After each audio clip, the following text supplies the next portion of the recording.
এতদিন সামনে আনেনি? আমার মনে হয়েছে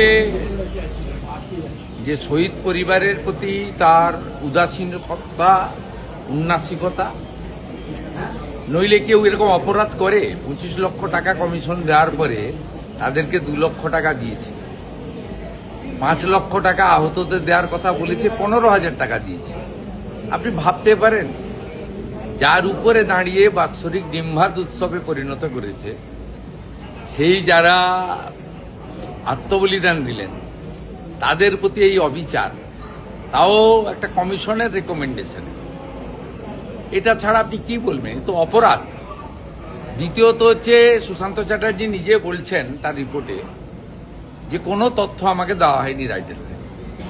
আমি যদি মুখ্যমন্ত্রী হয়ে বিগত সরকারের সব তথ্যের কাস্টোডিয়ান, আমি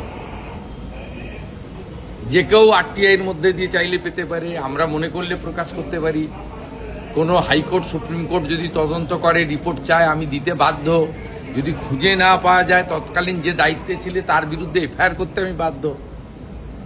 কোনো তথ্য কাগজই দেয়নি এবং সবচেয়ে বড় উইটনেস হিসেবে দাবি করেন প্রাক্তন মুখ্যমন্ত্রী মমতা ব্যানার্জি, তিনি নিজে সাক্ষ্য দিতে চাননি। তাকে তো কমিশনে যাওয়ার দরকার ছিল না। বুদ্ধবাবুকে যেমন প্রশ্ন পাঠিয়েছিল তাকে প্রশ্ন পাঠাতে উত্তর দিয়ে দিতেন, ভার্চুয়ালি কমিশনকে তিনি উত্তর দিতে পারতেন। তিনি নিজে অ্যাপিয়ার হননি। আর সবচেয়ে বড় প্রামাণ্য হচ্ছে প্রয়াত পঙ্কজ বন্দ্যোপাধ্যায় বলেছেন যে আমাকে ডাকা সত্ত্বেও যাননি। 44 জন সাক্ষী গেছেন, একজন সাক্ষী ডিক্লাইন করেছেন যে আমি যাব না, কারণ আমি জানি এই কমিশন তৎকালীন স্বরাষ্ট্র সচিব এবং পুলিশের কিছু আধিকারিককে বাঁচানোর জন্য কাজ করছে। না, জনসমক্ষে তো এইভাবে হয় না। যারা বিধায়করা জানতে চাইবেন তারা করবেন। আর উনার যে রেকমেন্ডেশন পার্টটা রয়েছে সেটা আমি মিডিয়া গ্রুপে এবং সোশ্যাল মিডিয়াতে দিয়ে দিচ্ছি। ওনার যে রেকমেন্ডেশন পার্টটা রয়েছে এত বড় তো আর দেওয়া সম্ভব। আরেকটা গুরুত্বপূর্ণ, আপনি এফআইআর এর কথা বলেছেন, আপনি এফআইআর এর কথা বলেছেন। যারা পীড়িত এবং আহত তারা যদি কমিশনের সুপারিশ মতো ক্ষতিপূরণও চায় আর নতুন করে এফআইআর করতে চায়, বর্তমান সরকার তাদের ওয়েলকাম করছে। তাহলে মমতা বন্দ্যোপাধ্যায় এখানে টাকা মারলো, এটা তো নরেন্দ্র মোদীজি করে দেখিয়েছেন। 84 সালে শিখ দাঙ্গার বিচার তো উনি এসে দিয়েছেন 2014-তে।